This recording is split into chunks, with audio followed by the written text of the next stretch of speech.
It began with a rusty tackle box my brother Mark left in the corner of his fishing shed, and it ended with me standing in a post office every March, June, September, and December, sliding a thick envelope addressed to the Minnesota Correctional Facility in Shakopee, inmate number 487,221, with a handwritten note tucked inside the profit and loss statement.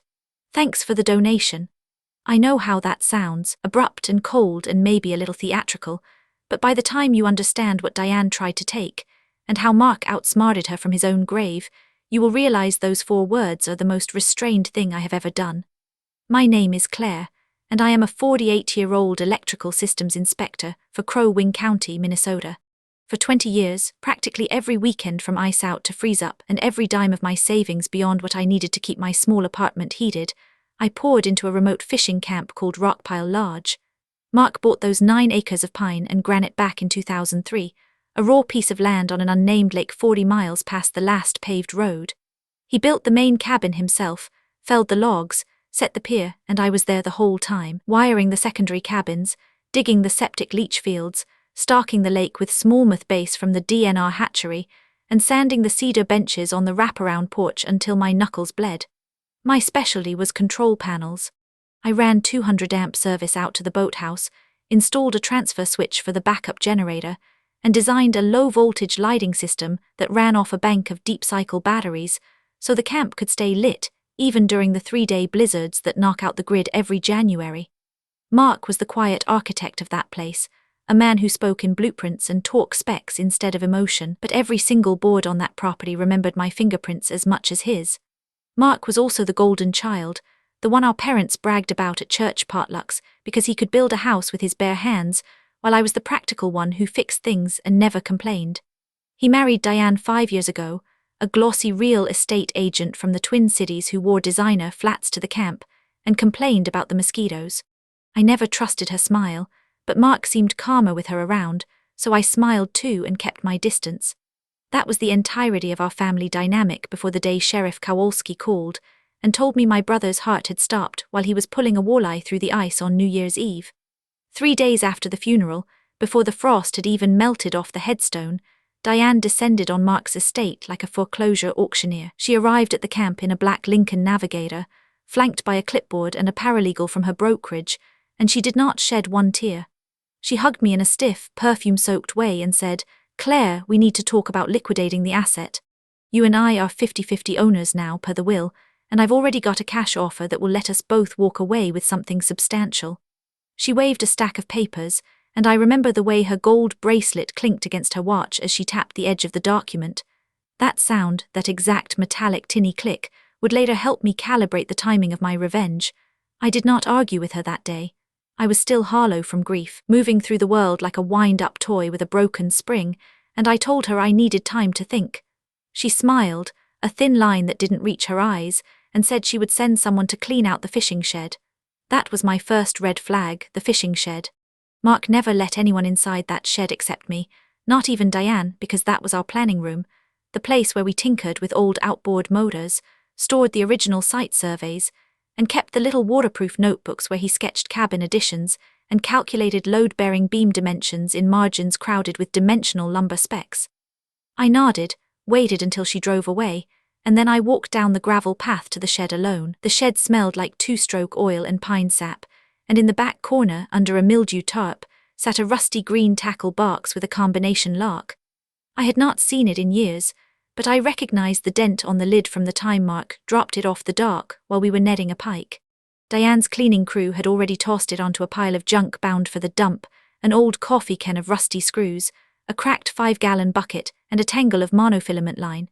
I pulled the tackle box back like a reflex, brushing sawdust off the hinge.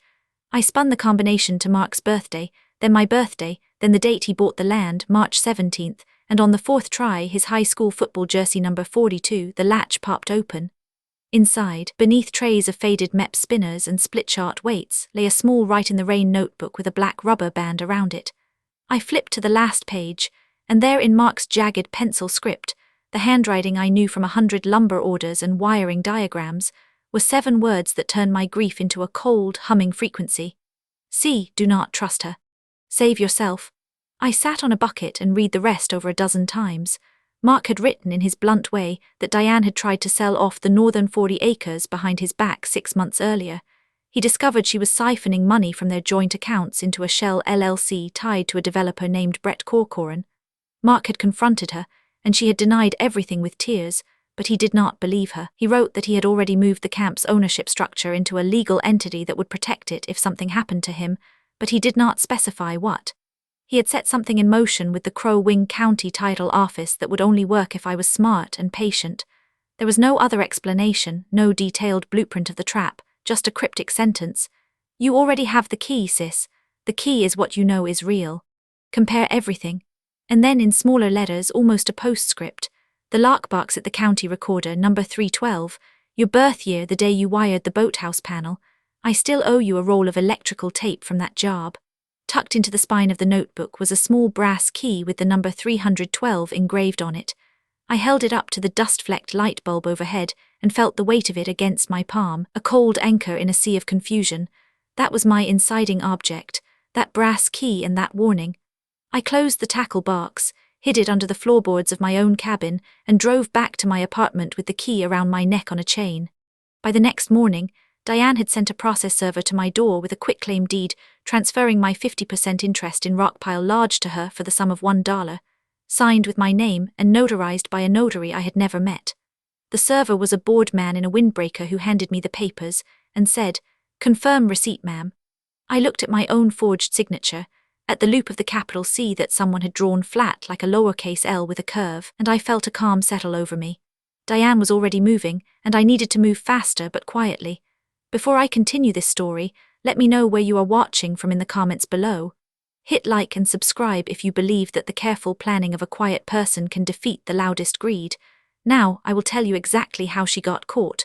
Diane's manipulation was a masterclass in weaponized concern. The day after the quitclaim arrived, she showed up at my apartment with a glass casserole dish of lasagna and an offer that sounded like generosity. "Honey, I can see you're not yourself," she said, touching my arm with manicured nails painted a shade called ballet slipper. "Why don't you come stay in our guest house for a while, just until you feel steady? I'll handle all the paperwork and you can sign when you're ready." She was already using the word "our" about the guest house, a 5,000 square foot McMansion in the Woodland Hills development, even though Mark's name was on every mortgage document, and she had contributed nothing but interior design opinions. I could see the architecture of the trap: get me under her roof, isolate me from any friends who might question her decisions, and then pressure me into signing while I was still grieving and disoriented. I played weak, exactly the role she needed me to play. I let my shoulders slump, allowed my voice to go foggy, as if I were talking through a thick wool blanket. I told her I could not even think about legal documents right now, that my memory was unreliable, that I kept forgetting which day of the week it was, and that I had walked into the grocery store twice in one afternoon and bought the same carton of milk. This was strategic. I needed her to believe I was a liability that could be managed, not a threat that had to be eliminated. I agreed to move into her guest house for 2 weeks, just until my head cleared, and I did not sign anything. The guest house was a separate building behind the main house, a small 2-room suite with a kitchenette and a window that faced the garage. That window became my surveillance post. Within 24 hours, I catalogued more red flags than a hurricane warning. Diane's phone rang constantly, and every time she answered, she paced the driveway with a frantic, clipped tone. I heard her say Corcoran 11 times, close date, 16 times, and I don't care what the survey says, fix it 3 times. One afternoon, I saw a white Ford F-250 with a magnetic sign that read Corcoran Development, pull up, and Diane came out in her yoga pants, talked to the driver, a man with a sunburned neck and a plot map rolled under his arm. He gestured toward the lake on the map, and she nodded vigorously. Then she slipped him a thick manila envelope that bulged at the clasp, the way cash payments do when they are banded in $10,000 stacks. The next day, a brand new Audi Q8 sat in the driveway with a temporary tag, and Diane's Instagram was suddenly full of #blessed posts from a spa in Niswa, her face wrapped in a green algae mask, a flute of champagne in her hand. She was spending money that Mark had not left her, because Mark's accounts were frozen pending probate, and I knew the only liquid cash she could access was a sketchy loan against an asset she did not fully own, so I began keeping a log in a small spiral notebook I bought at a truck stop: times, dates, license plates, overheard phrases. I learned to position myself near the kitchenette window whenever I heard her voice rise, and I took notes in the shorthand I had developed for electrical inspections, symbols for repeated words, arrows connecting names to dollar amounts. The household accident that gave me my first real opening happened 3 nights into my stay. A thunderstorm rolled through around 2 in the morning, a violent line of supercells that lit up the sky like a strobe and sent hail hammering against the roof. The guest house's breaker panel, a Siemens 120/240 volt unit, tripped with an audible snap, killing the lights, the refrigerator, and the baseboard heater. I woke to complete darkness and the smell of scorched insulation. Diane came stumbling out of the main house in a silk robe, her hair in curlers, saw the sparks arcing from the meter socket outside my window and panicked. She tried to call an electrician on her cell phone, pacing in the mud, but no one would come out that late in a storm. "It's probably going to catch fire," she shouted at me through the rain. "I need to call the fire department." I walked barefoot to the panel, pulled out my fluke voltage tester from the truck I still had parked in the driveway, and methodically began troubleshooting. I checked the main breaker first, then pulled the dead front cover off the panel, exposing the bus bars and the nest of branch circuit wires. The arc fault breaker for the kitchenette circuit had a visible scorch mark on the terminal, the screw lug discolored from heat. I identified the fault as a loose neutral connection that had been arcing for weeks, probably since the guest house was built, a classic wiring defect from a rushed contractor. I replaced the breaker with a spare I kept in my tool roll, a square D-Harm 120 FIC, torqued the lugs to the manufacturer's spec using my digital torque screwdriver, and re-energized the circuit. The lights came back on, steady and strong. Diane stood in the doorway, soaked and shivering, staring at me like I'd just split the atom. "How did you do that?" she asked. "I've lived here for 4 years and I didn't even know we had a breaker box." That was the moment she revealed her complete incompetence with anything Mark had built, and I used it. I told her I used to be an electrician and that I was happy to fix little things around the house while I stayed, just to earn my keep. I said, "I can't offer much, but I can keep your lights on." She beamed, a wide, insincere smile, and from then on my access to the main house went unquestioned. 5 days in, on a grey Thursday when Diane announced she had to attend a closing at a title company in Brainerd, I walked into her home office. The office was a shrine to her real estate career, walls covered in framed licensing certificates and photos of her with smiling families at front doors, her forced smile the same in everyone. The filing cabinet, a steel 4-drawer Hahn unit with a tan enamel finish, had a cheap wafer lock. I knelt down, pulling a small tension wrench and a rake pick from my purse, tools I routinely used to access locked utility boxes during inspections when a property owner had lost a key and needed service restored without destroying the lock. The wafer lock was a simple 5-wafer mechanism, no security pins, and I applied light torque while raking the pins in a scrubbing motion. Within 30 seconds, I felt the final wafer set against the shear line, and the plug turned with a satisfying click. I slid the drawer open. The bottom drawer held hanging file folders, meticulously organized, and I found a thick manila folder labeled Rockpile Personal behind a partition. Inside, my heart hammering, I found the smoking gun, 3 documents that permanently altered my opinion of my sister-in-law's moral compass. First, there was the original quitclaim deed, printed on 20-pound legal paper with a notary seal affixed at the bottom. I compared my signature on the deed to the signature on my driver's license, using the magnifying loupe on my keychain. The differences were diagnostic. My capital C launches from a high starting point with a pronounced upward swoop that loops back to cross the vertical stem. The forger's C was flatter, almost like a lowercase l with a curve, and the terminal stroke trailed off without the sharp retrace that I do out of habit. The pressure pattern was wrong too. The pen had been held at a different angle. Second, there was a signed sales contract between Diane and Brett Corcoran for the entire Rockpile property, dated 2 weeks after Mark's death, with a sale price of $310,000. The contract included a rider requiring a clean title with no trust encumbrances, which told me that Corcoran's attorney had already flagged potential title issues, but Diane had represented that she could deliver free and clear ownership. Third, and most damning, there was a promissory note from a private lender in St. Cloud, North Star Bridge Capital, listing Diane as the borrower and using the Rockpile deed as collateral for $90,000 already disbursed. The note was structured as a 6-month balloon with an 18% interest rate, and I saw, clipped to the back, a separate personal guarantee document. My eyes stopped on the guarantee. It listed my name as an additional named borrower, with my forged signature again, obligating me to repay the $90,000 if Diane defaulted. My fingers went cold as I read the fine print. Each of the undersigned jointly and severally guarantees absolute and unconditional payment of all sums due under this note. She had not just stolen my inheritance, she had wired me into the debt as her designated scapegoat. I sat in her leather chair, my breath shallow, and used my phone to photograph every page high resolution, ensuring the edges of the documents were visible and the notary's commission expiration date was legible. I took 27 photos in total. Then I carefully returned the folder to its exact place, closed the drawer and relocked it, leaving no trace. That night I drove my truck to the Crow Wing County Recorder's office, which stays open until 7 on Thursdays. I walked to the document storage room, used the brass key to open a lockbox that Mark had rented years ago, box 312, and found a sealed manila envelope with my name written in Mark's unmistakable block letters. Inside was a letter from Mark, dated 18 months before his death, a copy of the original property survey, and a trust document I had never seen. The trust was a thing of surgical brilliance. Mark had established the Rockpile Irrevocable Trust, naming himself as grantor and trustee, with Legacy Title Services as successor trustee. The beneficiary designation was a layered contingency.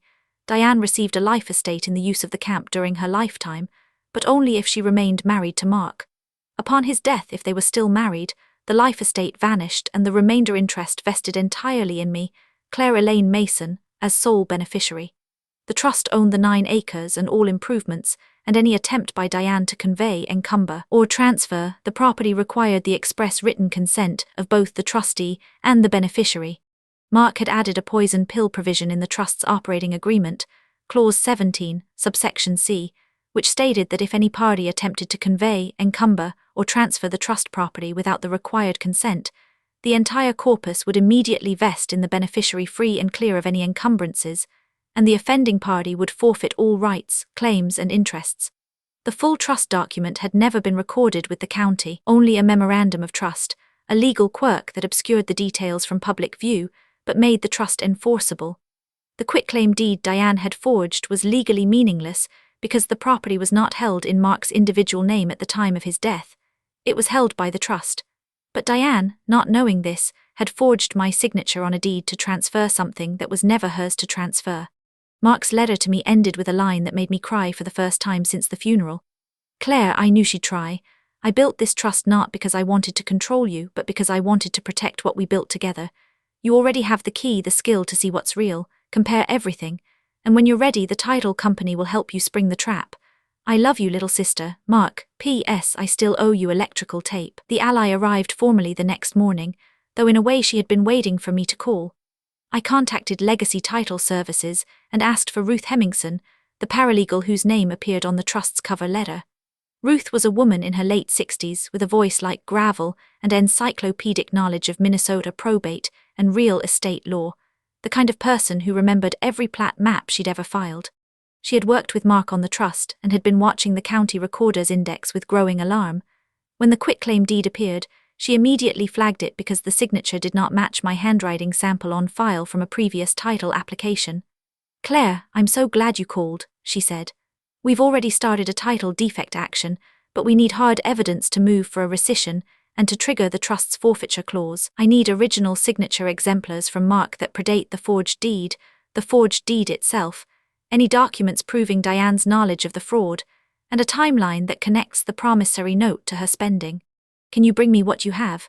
I told her I had photographed the forged quitclaim, the sales contract, and the promissory note with the fake guarantee, plus I had the original survey with Mark's handwriting from 2004, the notebook, and the trust documents. Ruth told me to meet her at her office the following Tuesday, and she added one more detail that made my blood run cold. Claire, I've already spoken with a detective at the county sheriff's office, Detective Havorson. He's seen the deed and the note. He's opening a criminal investigation, but we need to be strategic. Diane can't know we're onto her until she incriminates herself in front of witnesses. I want to set up a closing at our office under the pretense of the Corcoran sale. We'll have Havorson there, and when Diane tries to force you to sign curative documents, we'll arrest her on the spot. The trust's poison pill will trigger the moment you refuse in writing. Can you stay undercover until then? I could, and I did. But first I needed to close a loop. The forged quitclaim had been notarized by a notary named Gregory Stemple, commission number 4826, with a business address in a strip mall in Baxter. I drove there the next morning, a Saturday, wearing a baseball cap and carrying a fake real estate offer letter I had printed. Stemple's office was a one-room operation above a dry cleaner, with a flickering fluorescent light and the smell of toner. I walked in, pretending to be a seller from a neighboring county, and asked him to notarize a deed that I had drafted. He took the document, glanced at my driver's license, and reached for his stamp. I said casually, "I hear you did some work for Diane Corwin over on Rockpile Road. She said you were quick and didn't ask too many questions." His hand froze over the stamp, his eyes flicked to me, then to the door. "I don't remember that name," he said, but his voice cracked. "I notarize a lot of documents." I smiled, paid my fee, and left. I had gotten what I needed, a voice recording on my phone which I had been running in my pocket. Later, investigators would use the recording and the notary journal entries to show that Stemple had notarized the quitclaim without the signatory present, a clear violation of Minnesota notary law. He eventually turned state's evidence to avoid charges. The maximum cruelty beat happened on the Saturday before the Tuesday meeting, and it was the moment I extinguished any remaining sense of family obligation.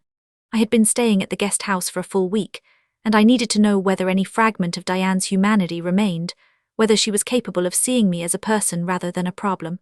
I staged a medical scare in the kitchen of the main house. 3 days earlier, I had purchased a small nanny cam from a security supply store and placed it inside a hollowed-out cookbook on the counter, angled to capture the kitchen island. I also prepared a fake folder containing a newly drafted quitclaim deed, the signature line conspicuously blank. At exactly 3 in the afternoon, when I knew Diane would be alone because her housekeeper was off and Brett Corcoran was at a land-use meeting, I walked into the main house, filled a glass of water from the refrigerator dispenser, and waited. I heard her footsteps in the hallway. Then I let my body go slack. I collapsed forward, striking the tile floor with enough force to bruise my elbow, and I lay with one arm splayed behind me, my face turned toward the cookbook camera, my breathing deliberately shallow and irregular. I kept my eyes open just a slit enough to see blurry shapes. Diane walked in 93 seconds later. Her footsteps stopped in the doorway. Then she stepped over my legs, her foot barely missing my left hand, and walked directly to the kitchen island where I had left the fake quitclaim folder, positioned next to a stack of mail. She picked it up, opened it, and scanned the document. When she saw the signature line was still blank, she let out a sharp, ugly word I will not repeat. Then she said to no one, or maybe to my apparently unconscious body, "Where is the signed one, you useless woman?" And she kicked my shoe, a sharp jab to the sole that sent my foot skidding across the tile. She did not check my pulse, did not call 911, did not even look at my face. She just turned, folder in hand, and walked out of the kitchen, muttering about calling her attorney. I let 30 seconds pass, then opened my eyes, sat up slowly, and brushed the hair from my face. The camera had captured everything. I walked out of that house, packed my suitcase, and left for good. As I drove away, I called Ruth and said, "She's done. I have video of her stepping over me like roadkill. Tell Haverson to be ready Tuesday." The confrontation was set for Tuesday at Legacy Title's conference room in Brainerd, a sterile space with a large oak table, a credenza bearing a coffee urn, and a window overlooking a parking lot. I drove there alone, dressed in a simple black blouse and slacks, with a leather satchel containing all my evidence, the notebook, the trust documents, the photos, and a USB drive with the kitchen video. Ruth met me in the lobby and introduced me to Detective Haverson, a bald man in a sport coat with the patient, unblinking demeanor of someone who had interviewed 1,000 liars. He stationed himself in an adjacent office with a clear line of sight through a partially open door. At 9:15, Diane arrived in her Audi, wearing a cream-colored pantsuit and a confident smile. She had brought Brett Corcoran and his attorney, a man in a pinstripe suit who kept checking his phone. Diane hugged me in the lobby, her perfume cloying, and said, "Claire, honey, this is just a small thing. We need to sign one final escrow document so the buyer can get his title insurance. It's 100% routine. I'll explain it all." She guided me into the conference room and gestured to a chair across from her. On the table lay a neat stack of documents, a declaration of no contest regarding the quitclaim, a ratification of the deed, and a statement of understanding that I was voluntarily transferring my interest. The notary was already seated, a woman from the title company who looked uncomfortable. Diane slid a pen toward me. "Just sign here and here, sweetie, and we're done. Then we can celebrate." I looked at the papers, then at Diane, and I felt the cold, humming frequency from the tackle box notebook return, steady and clear. I folded my hands on the table and said clearly and slowly, "I will not sign away what Mark built with his sweat. You forged my name once, Diane, and you're about to answer for it. I know about the promissory note from Northstar Bridge Capital, the $90,000 you already spent on the Audi and the spa trips, and the personal guarantee you tried to attach to my name. I have photographs of every document, the original survey in Mark's handwriting, and a trust provision that voids every piece of paper on this table. The only signature I am giving today is my statement to the county attorney." Diane's face contorted through 3 expressions in a half-second: shock, a widening of the eyes and a sharp intake of breath, rage, a clenching of her jaw and a flush rising up her neck, and then a tactical reset into denial, a thin, pleading smile. "That's insane, you're confused," she started, her voice wavering. "Your memory has been so foggy lately, Claire. I think you're having some kind of breakdown." She turned to Brett Corcoran's attorney as if to enlist him. "She's been under tremendous stress." Before she could continue, Detective Havoson stepped through the doorway with 2 uniformed deputies. He placed a hand on Diane's shoulder and said, "Diane Corwin, you are under arrest for forgery, identity theft, and financial exploitation of a vulnerable adult. You have the right to remain silent." Diane's mouth opened but no words came. Brett Corcoran's attorney immediately withdrew the purchase agreement, stating on the record that his client would not proceed with a clouded title. Ruth, meanwhile, handed the notary a certified copy of the trust document and a 1-page beneficiary refusal form for me to sign. I signed the refusal of consent, which triggered Clause 17, subsection C, vesting the entire Rockpile Lodge property in me free and clear of any encumbrances. The notary stamped it, and Ruth filed it electronically with the county recorder that minute. Diane was led out in handcuffs, her cream pantsuit scuffed against the doorframe. The last thing she saw as she left was me calmly collecting the forged quitclaim from the table to add to the evidence file. The aftermath was swift and deeply satisfying. In the weeks that followed, the court voided the forged quitclaim, and the promissory note's collateral claim was cancelled by summary judgment. Diane's lender, Northstar Bridge Capital, realizing they had been defrauded, filed a criminal complaint that added wire fraud to her charges. Gregory Stemple surrendered his notary commission and cooperated with the investigation.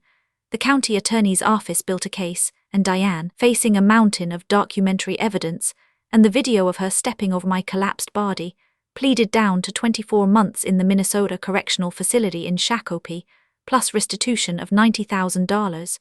She could not pay because her assets were seized, and the Audi was repossessed within days of her arrest. The Corcoran sale never happened, but the court ruled that since I was the true owner and had suffered damages from the clouded title, the earnest money Brett had already deposited into escrow, $31,000, was forfeited to me. I used that money to renovate the camp, install a new solar array with a lithium iron phosphate battery bank that I sized and wired myself, and rebrand the property as Real Justice Lodge, a women's Anglo retreat that now runs full-booked every summer. I did not have to spend a dime on advertising. The story of what Diane did, and how Mark had anticipated it, circulated through the local fishing community, and a dozen women's outdoor magazines picked it up. Every quarter, as I said, I mailed Diane a profit and loss statement at the correctional facility, along with a handwritten note on large letterhead.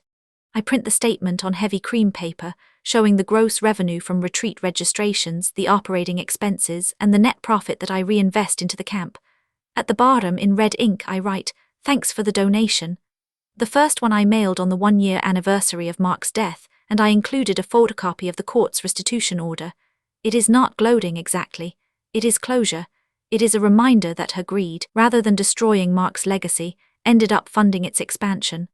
Mark, the quiet architect, had seen her darkness coming years before I did, and he built a legal fortress with a tripwire so precise that even his own death could not disarm it. He trusted me to be patient, to be detail-oriented, to compare everything, and that trust is what saved me. I think about him every morning when I sit on the porch with a cup of coffee and watch the mist lift off the lake, and I know he would be proud that his sister, the one who wired the cabins and dug the septic lines, is the one who gets to run the place he loved. If there is a single moral in this, it is that the quietest people often leave the loudest legacies, and that none of us are required to sacrifice our peace on the altar of family guilt. Mark's warning was not just about Diane. It was about me learning to trust the part of myself that always knew something was wrong, and to use the practical skills I had honed over decades to protect what mattered. So yes, I mail those quarterly statements not to punish her, but to remind myself that careful planning, a brass key, and the ability to trace an arc fault can outlast the loudest liar every single time. Have you ever discovered a dark secret about someone you trusted completely? How did you handle it? Tell me in the comments. I read every single one. If this story resonated with you, hit that like button and subscribe to the channel for more tales of quiet justice and unexpected reversals. And if you know someone who needs to hear that their patience and their practical skills have value, share this with them. Until next time, keep your line tight and your friends close, but your enemies on a quarterly mailing list.